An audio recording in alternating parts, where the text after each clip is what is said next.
right. There's your account. Okay. And let's go through some questions. Ready? Yeah.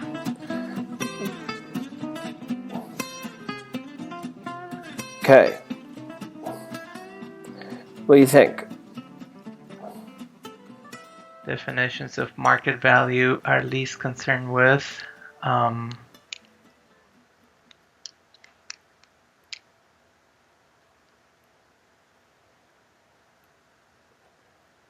They're least concerned with the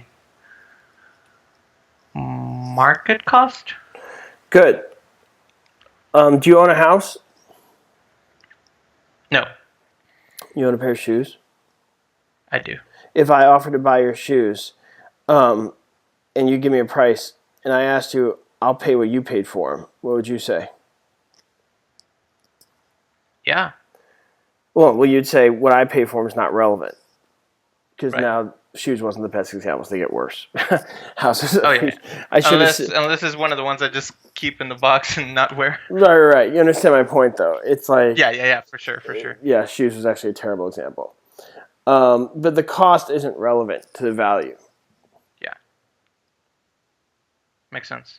Okay. Got it.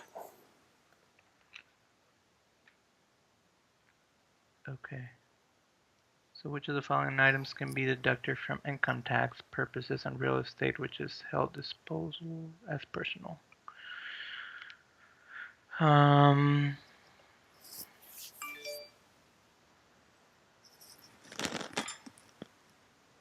would say property taxes and mortgage interest. Good. Excellent. Awesome. The term security interest is best defined as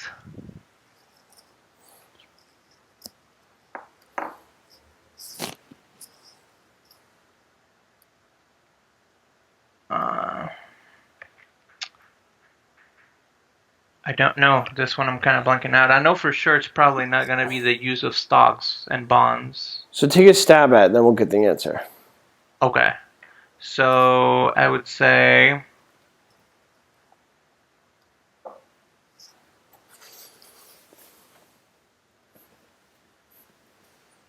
creditor's interest in debtor's property. Good. Great. Man, you're doing some sort of magic behind the keyboard because, I would usually get them all wrong. What made you get that one right? What made you go for that one? Like you chose it for a reason. There's four options. Yeah, I chose it for a reason because the interest on an insured mortgage doesn't really sound like it would be the right answer. The interest payments on conventional loan, I mean, I guess it could be either conventional or FHA loan, and it would still, we're still talking about security interest, so that's why I chose that one. And I eliminated the use of stocks and bonds because I feel like that has nothing to do with the question. Right. Well, who's the creditor? The creditor would be the lender? Exactly. All right. Yeah. And what's the lender's security if you don't pay? The house. Good. So it's and you're the debtor, right? Yeah. So it's your property. Correct. You see how that is? Makes sense. What they did here is they phrased a very basic thing in a very tricky way. But if you actually look at it, it's a very basic thing. They're just talking about the lender, you know. Yeah. Security interest. Yeah. Makes sense. Cool.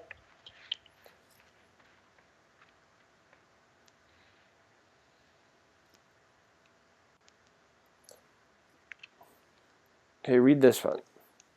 Okay, under the federal income tax law, the basis of real property is the properties.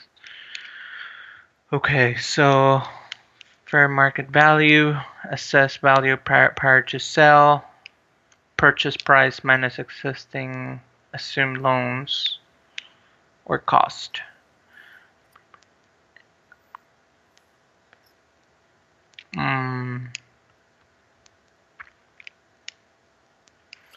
Don't think too much. I'm going to go ahead and go with assessed value prior to sale. Okay, so the answer is cost because that's the original amount you paid for it. Just think, it's the base of the whole thing. Okay, so basis equals cost. Yeah, because you got to remember, they may assess the value, but at the end of the day, your taxes are based on your purchase price. Okay, yeah, okay. Now later, here's where it gets confusing. They'll assess your value as taxes are modified depending on where you live. Yeah. Got it. Okay, so cost. Basis equals cost.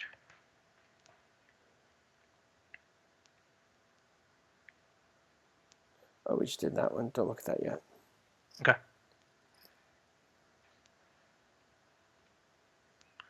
Okay, so when running a real estate office, the phrase company dollar means, let's see, the income of a real estate, salaries paid. No. The income of an office of all commissions, after all commissions are paid to the salespeople. The net income of the broker after the expenses are subtracted, and the money the companies initially invested in the open the office. I don't think it's the first one or the last one. I feel like it's gonna be between the second or third. Okay. And company dollar. Okay, so I'm gonna go with the income of an office after all commissions are paid to salespeople. Great. Gross income. Okay, minus commission. Yeah. Good. Cool. Okay, an instrument which usually transfers possession of a real property but does not transfer ownerships. So an easement, that's not it. A mortgage, no. Security agreement or sublease. Huh. I guess, well, security agreement it's not really referring to a deed in itself. I don't know if it would be a sublease because a sublease is someone's leasing something from. Right, so there's no ownership. Yeah. So yeah, sublease. There's no ownership. Right, but you said yourself, you're saying they don't own it. Well, that's what it says right there, right? Yeah. I mean, what happens in sublease? What's possession means? It means you could sleep there. Doesn't happen in a sublease? Yeah. Yeah. You can sleep there. Right, but you don't own it, right? You don't own it. Yeah. So keyword, I guess, ownership, not transfer ownership. Right. And some people say, well, the tenant doesn't own either. Well, that's fine. So, good, you know? Yeah. Cool. Okay. And valuing a single-family residence by the comparison approach, an appraiser would make adjustments to comparable properties, current properties being offered for sale, both comparable and subject property, and subject properties. Valuing a single residence.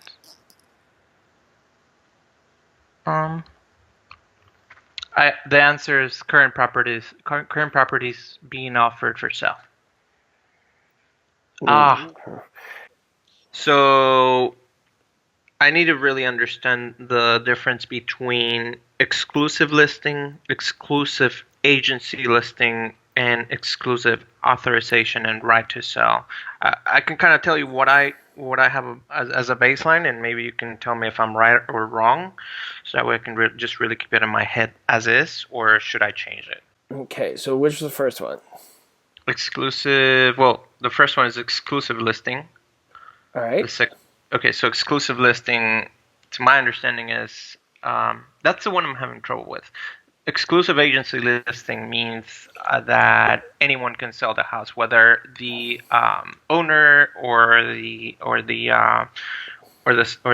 agent can sell the house. If the owner sells the house, then there's no commission for the agent. So let's start here. First of all, you have this sheet that I'm looking at?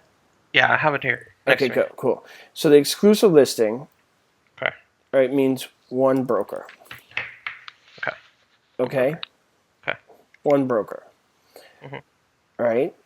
Mm-hmm. Now, exclusive agency means one broker, but what was the catch you said?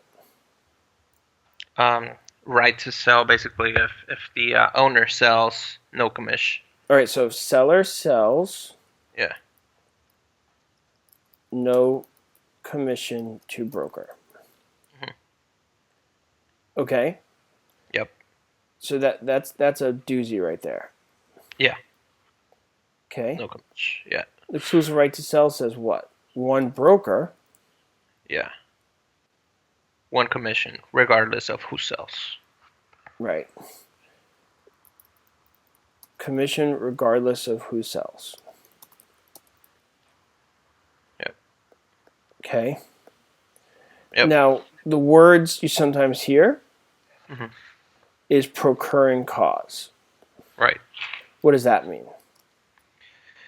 Means that if I, as the agent, brought a customer to buy the property, then I am the procuring cause of that customer. Right, and you don't need to prove that you're the procuring cause. Yeah, right. Whereas in this one, you do. Yeah. Why? Because if I don't prove, because the owner can also sell the property. And Right. And if he proves that he was the procuring cause, I don't get commission. Right. So when you have an open listing, what's that? The open listing is when it's basically free for all. You can have as many brokers. Right. So you have to prove you're the procuring cause, right? Correct. Or I should say any brokers. Any brokers. Yeah. Okay. So where's your confusion? You seem to have this pretty down pretty well. You seem to understand this pretty well. Well, not I guess, but the thing that gets me is exclusive listing being one broker. Does that mean versus exclusive agency? Okay, so these are subcategories of that one. Oh, okay. Does that help? Like these two are subcategories of this one. Okay. Okay, got it. So exclusive listing is just a term. It's more of like an umbrella. It was exclusive just means one broker. And you see how I wrote one broker. And then these say one broker plus da-da-da-da. You know, one broker plus da-da-da-da. Yeah. That makes sense. Whereas an open listing is also called a non-exclusive listing. Got it. Got it. Okay, that basically answers the question. No more confusion in regards to that. While we're on that topic, where is it? Net listing. Net listing. They don't ask about the. Well, do you know what a net listing is? Just in case, it's really easy. Yeah, net listing is any listings that you have a certain amount, you sell the house for a certain amount, and anything over is your commission. Right. Like so if they over do ask, asking price. Yeah, you got that. If they do ask, and that's why it's illegal in most states because it's a conflict of interest. Because if I want my house sold for $500,000, you bring an offer for $500,000, you get nothing, and then you did all that work for nothing. So hence, you're not motivated to bring that offer for $500,000, even though it's what I wanted. And there's the conflict of interest. Got it. Okay. Okay, so what else you got? The one right above listing, estopel, or I don't know if I'm pronouncing that right. That guy. I'm having a little bit of trouble. I looked it up, but it just doesn't stick in my head. I don't know why. Okay, no problem. Okay, so basically, if you look at this definition here on Google, this super stuffy, boring definition. Let's take a look. Let's put it here. So basically, it says you can't go back on something you said you do. You can't contradict a previous position. All right. Basically, it's something in the contract says you can't contradict a previous position. You can't put something in. Okay. Got it. Okay. That one's a little tricky. So how would that come into a question if they throw it into a test? I haven't seen that, but I kind of, I just want to make sure I'm prepared. How would they position that in a question? They describe a situation where like the landlord contradicts something that was already in the contract, and they say what. And then you would see estoppel in one of the answers. Oh, okay. Got it. Estoppel. Okay. Got it. Cool. Makes sense. Let me write it down. Okay, what else you got? Okay, so the leases. Lease, percentage lease, net lease, and gross lease. I want to make sure I have those down 100%. Okay. So first off, is a lease personal or real property? Personal. Good. Why? Because you can take it. It's a piece of paper. Okay, that's the memory technique. But do you know really why? Because I use that memory technique, but you sound like you could take it to the next level here and understand a little more. Let's go. So a lease is it should be a contract, right? with a person though, not with a property. Right. So it's personal property. It's personal property, yeah. Yeah. Okay. What else did you ask about leases? So you were talking about leases. So percentage lease and net lease. I remember one of the questions in the test was positioned a little bit strange to where like if someone is living has a lease and is paying for, let's say, I guess, to get something repaired, that would be whatever. And they gave you like different options. And I don't know what I answered there. Is it about repair?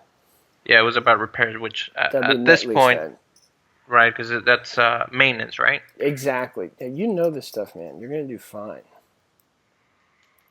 Taxes, Yeah, insurance, and maintenance. So whenever they say taxes, I guess we can grab an easy example per se right now. I would say that I'm in a gross lease because the apartment complex pays for everything, right? Right. Like your standard residential lease is a gross lease. Okay. Because you are paying a set amount. Okay. So what would be like an example of that? I guess I've never seen it like in the real world. A gross lease? No, a net lease. Those are more for commercial. Okay. Cool. Okay, that makes sense. That basically answers that question. Let me go ahead and go somewhere else. Gross. Oh, here's another one. Let me see if I can remember from the test. It was in regards to commission, like it was a question positioned similar to if an agent sells a property, what are the ways, different ways can he get paid? And there was like an answer like Bitcoin, check, personal check, or with other like personal property, like anything. Like I don't know. I don't even know if I'm making sense right now. Say the question again. The question was positioned, it was kind of like an agent sells a property. What are the three different, or what are some of the ways that he can get paid? And one of the answers was Bitcoin, personal check, or I don't remember what the other two answers were. Was there an all of the above? I think it was. Can you go with that one? Because you can get paid however you want. Okay, so I guess what threw me off was the Bitcoin. I was like, I've never seen Bitcoin, so I was just kind of like... Well, you know what Bitcoin is, right? I don't. It's an investment thing. It's a stock in something. Okay. It's this type of thing people are investing in now. Okay. My point is, it's an item of value. Okay. So regardless of what it is, I mean, because I know for sure you can get paid by check or whichever other way. You can get paid with a hug if you want. Awesome. That's the easiest way to put it, man. It's basically whatever you consider to be of value. As long as it's in the contract, right? Okay. Got it. Okay. The other one I had questions in regards to is the 1031 Tax Deferred Exchange. how can I guess I don't understand the concept of that real well. Okay. Okay, so basically with a 1031 tax deferred exchange, you sell your property, okay? If you sell the property and take the money, do you know what happens to that money? If I sell the property and take the money? It gets taxed, right? Right. If you take that money and put it into another property, then it doesn't get taxed. Okay, so it has to be like kind. It basically means residential, things of that nature. Okay. Can it be of a larger value? Or is It there can, and the details of that is when you talk. There's lawyers who specialize in this, but the gist of it is you take the money from one property and put it into another. Okay, done. That's all I need to know. I don't want to make it too complicated because then I start, thinking too much into that. And probably put me in to answer the wrong, to give the wrong answer if I think about it too much. So just keep it simple and concise, as you always say. Yeah. Cool. Let's see. Let me see if I have any other ones here.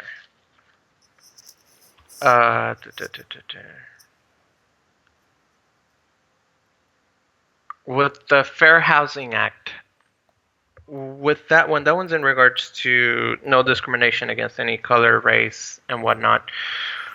Yeah, you got to remember this one, 1968. Okay. And fraud. Okay, got it. That Fair Housing Act, I think I got it. And the last one was when someone commits fraud, is the contract voidable or void? Because I clearly remember selecting void if someone commits fraud. And the answer is voidable. Voidable. Okay. Well, because if I sell you something and I lie to you, like I tell you the house is blue when it's really green. Yeah. Should you be denied the opportunity to get the house? Not necessarily. I should. Because you may be okay with green. You may not even cared about the color of the house. You were like, I totally want to live on the street. I don't care if the house is pink, purple, or blue. Okay. So although I committed fraud, that can make it voidable, but not void. Okay. Does that make sense? Makes sense. So as long as they're sticking to what needs to be in the contract, it's voidable. It could be voidable by someone. If it's only void if it's missing one of the elements of a contract. Correct. Okay. Got it. Okay, yeah, I know for sure I answered that one wrong because I went with void. Okay, cool. I think that narrows down all the ones that I can think of right now. Thank you, Joe. I appreciate it. Okay, I'll talk to you later. Take care.